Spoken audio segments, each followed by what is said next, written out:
Pemirsa, sebagai bentuk kepedulian terhadap anak yatim dan juga rumah tahfiz, Yayasan Al-Mul Huda memberikan bantuan beras kepada anak yatim yang ada di kawasan Pelaju, tepatnya di Lorong Pegagan, serta juga memberikan bantuan peralatan pembangunan rumah tahfiz.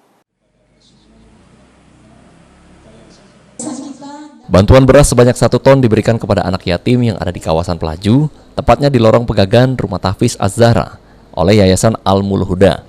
Bantuan ini sendiri dilakukan sebagai bentuk kepedulian dari pihak Yayasan Al-Mul Huda terhadap para anak yatim yang ada di Palembang, serta menyambut kegiatan Maulid Nabi Muhammad SAW. Disampaikan oleh M. Hamdani selaku Ketua Yayasan Al-Mul Huda, setidaknya ada 22 anak yatim diberikan bantuan. Ada 22 kantong beras yang berisi 5 kilo per kantong, yaitu 22 kantong. Selain bantuan beras ke anak yatim, Yayasan Al-Mul Huda pun memberikan bantuan untuk rumah tahfiz Az-Zahra, sehingga nantinya rumah tahfiz ini bisa menghasilkan para hafiz Al-Quran yang bermutu.